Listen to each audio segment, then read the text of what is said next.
So guys कल मैस्गोंडॉक limited ने अपने क्वार्टर वन के रिजल्ट्स दिए। रिजल्ट्स में ईयर ऑन ईयर बेसिस पर कंपनी के पिछले साल के जो प्रॉफिट्स थे वो काफी हाई दिख रहे थे। कल की वीडियो में हम लोगों ने कंपनी के टोटल टैक्स को भी समझा था जो पिछले साल के ऐसे थे जिसकी वजह से कंपनी के प्रॉफिट्स बढ़ रहे थे। वेयर आज अगर आप इस साल के कंपनी के प्रॉफिट्स देखोगे जून क्वार्टर के तो वो भी इंक्रीज है, लेकिन अगर आप पिछले साल के प्रॉफिट्स पे टैक्सेस काटो तो भैया इस साल के प्रॉफिट्स और भी ज्यादा बढ़ जाते हैं। ये सब चीजें कल के वीडियो में हम लोगों ने डिस्कस करी थी मैस्गोंडॉक के क्वार्टर वन को देखते हुए। साथ में ट्रेंड्स काफी इंपॉर्टेंट था आप लोगों के लिए 7 ईएमए को क्रॉस करना, क्योंकि मैस्गोंडॉक लिमिटेड के अंदर ऑलमोस्ट लगभग आप अगर यहां पर देखोगे 2500 आपको लिखा हुआ भी दिख रहा है यहाँ पे 2500 के प्राइसेस से 7 ईएमए का रिजेक्शन लगातार बना हुआ था और यही रिजेक्शन कल भी देखने को मिला मैस्गोंडॉक में। तो हम लोगों ने ये चीज डिस्कस करी थी कि 2317 एज पर 7 ईएमए ये हमारा रिजेक्शन रहेगा। इसको क्रॉस करता है तो 2366, इनफैक्ट आज मैस्गोंडॉक 2366 ही नहीं बल्कि 2400 को भी टच करके गया है, यानी कि एक टॉप हाई रिजेक्शन पुराने ट्रेंड्स। अभी हम इस पर आते हैं वापस से। कल के दिन का छोटा सा स्क्रीन मैंने आपके सामने रखा था, ये है कंपनी के रिजल्ट जो कल के दिन कंपनी के 22% प्रॉफिट्स को दिखा रहे हैं। अब हमने क्या डिस्कस किया था, कंपनी के अगर हम पिछले साल के टैक्सेस काटेंगे ना तो कंपनी का प्रॉफिट सिर्फ 22% ग्रोथ नहीं करेगा, ऑलमोस्ट 70% के आसपास ग्रो करेगा। तो आज के दिन जो ट्रेंड है मैस्गोंडॉक लिमिटेड के अंदर, क्या एक रीजन ये है कि प्रॉफिट्स और ज्यादा हाई हो सकते हैं, इस वजह से ट्रेंड दिख रहा है, या मार्केट की वजह से, या फिर कंपनी के मार्जिन भी बढ़े। पिछले साल 11% कंपनी का ओपीएम था, इस बार कंपनी का ओपीएम 15% आया। कंपनी के अदर मार्जिन भी इंप्रूव हुए जो कि कंपनी के फाइनेंशियल्स को और इंप्रूव कर देते हैं। ऑलराइट, तो ये सब चीजें कंपनी के रिजल्ट्स के रिगार्डिंग कल के दिन देखने को मिली। मार्जिन भी कंपनी के एक्सपैंड हुए जैसा आपको यहाँ पर नजर भी आ रहा है। ऑल दो सेलर यहाँ पर अचानक से एक्टिव हुए, 1,67,000 इस समय सेलर है एंड 98,399 इस समय बाहर है। तो बाहर और सेलर का डिफरेंस बढ़ रहा है धीरे धीरे करके। अब देखना ये है कि आज के दिन जो मोमेंटम है, पहले तो सब्सक्राइब कर दिया करो यार, मेहनत लगती है वीडियो बनाने में।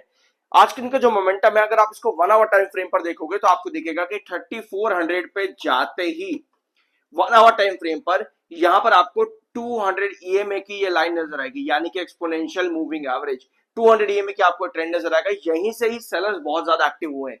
अब जब भी आपको इस तरह का ट्रेंड दिखता है ना, हम क्या एंटिसिपेट करते हैं मार्केट में, हर समय ब्रेकआउट एंटिसिपेट करते हैं।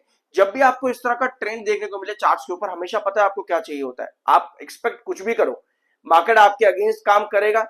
यही होता है कई बार कि भैया हम एक्सपेक्ट करते रहेगा और मार्केट हमारे अगेंस्ट काम करके चला गया। तो उसके लिए आपको ना रीटेस्टिंग चाहिए होती है। अगर कुछ इस तरीके से 2400 है, 2400 को अगर कुछ इस तरीके से वापस रीटेस्ट करने के लिए जाता है, यानी 200 ईएमए को 1 आवर टाइम फ्रेम पर, तब हमको यहां पर वापस से एक ब्रेकआउट मिल सकता है।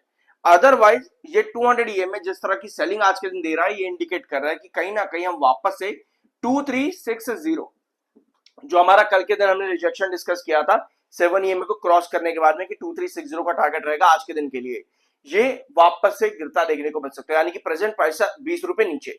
समझ लो इस चीज को। तो रीटेस्टिंग बहुत जरूरी है। कोई भी इंपॉर्टेंट ट्रेंड जब आपका ब्रेक नहीं कर पाता है, वहां से रिजेक्शन खा करके नीचे गिर रहा होता है, तो वहां पर रीटेस्टिंग कुछ इस तरीके से बहुत ज्यादा रिक्वायर होती है। ये 1 आवर टाइम फ्रेम पर। अगर आप डेली टाइम फ्रेम पर देखोगे तो यहां पर आपको क्या नजर आता है कि 2400 जो आपका ट्रेंड है ना, ये रेंज पूरी 2400 से लेकर के 2380, ये वाला जो ब्लॉक है ना, ये एक इंपॉर्टेंट बेस लाइन रही है आपका अराउंड मई के महीने से लेकर के जून मिड तक में। मई के महीने से लेकर के जून मिड तक में, मतलब आप लगभग एक महीना लगा करके चलो, मई मिड से जून मिड के बीच में 2380 और 2400 के बीच में बहुत इंपॉर्टेंट बेस रहा था। और जब भी आप नीचे से ऊपर की तरफ लिफ्ट होते हो तो पुराने बेसिस क्या हो जाते हैं, रिजेक्शन का काम करते हैं। तो इसके लिए अगर हम अभी डेली टाइम फ्रेम पर देखेंगे तो अभी हमें क्या नजर आ रहा है कि हमें इन दो रेंज के बीच में इंपॉर्टेंट कंसोलिडेशन या फिर हैंगिंग बेस चाहिए। अभी हम कंफर्मेशन ले रहे हैं, देखो कि यहां से और कितना ब्रेकआउट बन सकता है। नहीं बन पा रहा है मतलब कि भैया हम वापस से 2360 की तरफ ड्रॉप कर रहे हैं।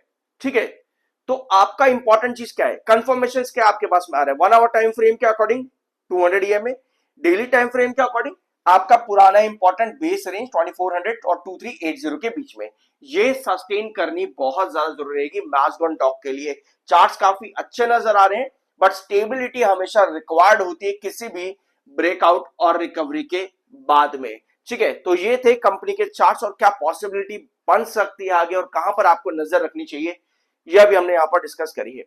ये अभी फिलहाल के लिए ट्रेंड है, यानी कि आने वाले वीक की क्या पॉसिबिलिटी है। बाकी जो भी कंपनी की अपडेट आती है, न्यूज आती है, खबरें आती है, टेक्निकल्स किस तरह से शिफ्ट होते हैं, क्योंकि अभी आपके एमएफआई एंड आरएसआई दोनों न्यूट्रल है। ठीक है, अभी दोनों चीजें न्यूट्रल है, तो आगे किस तरह से चेंज आएगा उसको रेगुलर बेसिस पर इवैल्यूएट करते रहना, ताकि आपको ये पता चलता रहे कि आपकी पोजीशन कहां तक एस्केलेट हो सकती है और कहां पर आपको क्या डिसीजन लेना चाहिए। कुछ नया जानने को मिला हो अभी तक तो सब्सक्राइब जरूर कर देना। एक बार हम थोड़ा सा कंपनी का यहाँ पर रिजल्ट भी देख ले। ठीक है, 2943 करोड़ कंपनी ने कल के दिन रिवेन्यू दिया, जो कि ईयर ऑन ईयर बेसिस पर 12% का इंक्रीज है।